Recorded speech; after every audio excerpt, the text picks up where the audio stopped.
Hello friends, today we are going to learn the one scale to rule them all, the pentatonic scale. Now, the pentatonic scale is a little bit different than the usual heptatonic scales that we play, or 7-note scales, such as our major and minor scales in Western music. What's so special about our pentatonic scale, which contains only 5 tones to it, is that it is a truly universal musical concept cross-culturally.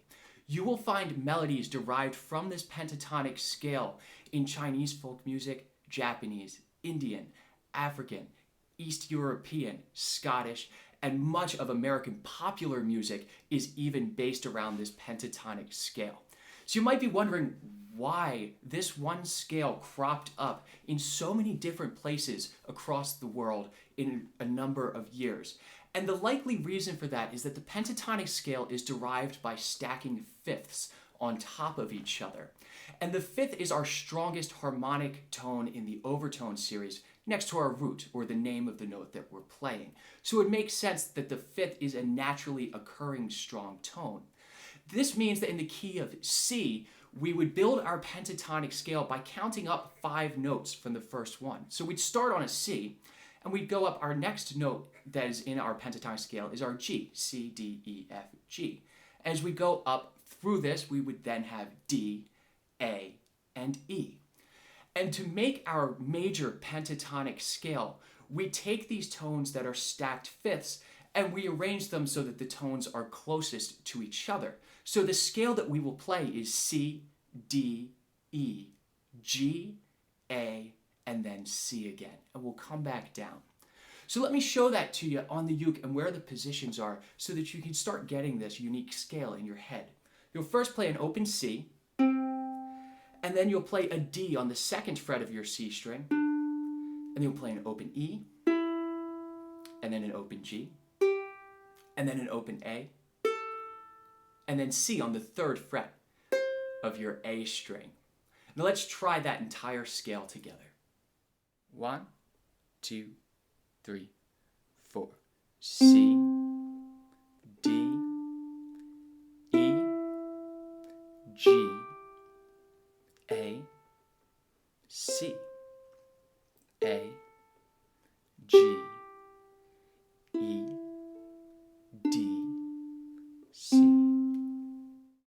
We can now take this pentatonic scale, we can figure it out in any key that we would like, but I'd like to also talk about the second form of pentatonic scale that is very popular, especially in American blues and jazz, and that is the minor pentatonic scale.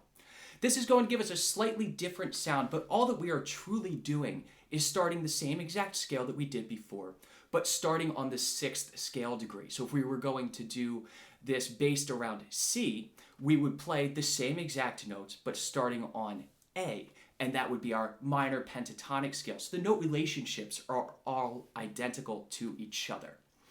So our minor pentatonic scale, I want to keep it in C so that we can see how the two differ. And what we will play for a minor pentatonic scale will be an open C, same place to start. Our next note will be an E flat on the 3rd fret of our C string, and then we're going to play the F on the 1st fret of our E string, and then our open G, and then B flat on the 1st fret of our A string, and then up to the C. So let's try that minor pentatonic scale together. 1, 2, 3, 4.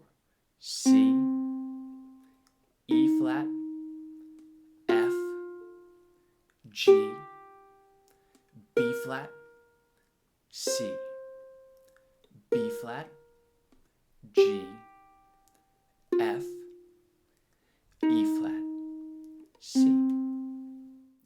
Once we have our head wrapped around this type of scale, we can begin to see how it works in song. So what I have done to demonstrate this is make a simple fingerstyle arrangement of the hymn Amazing Grace, which many of you are likely familiar with.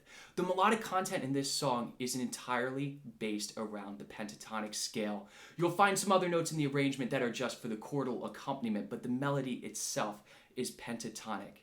If you're interested in playing this arrangement, I do have the tabs up on my Patreon site. Please join us over there, but let me play it for you now so you can hear how it sounds.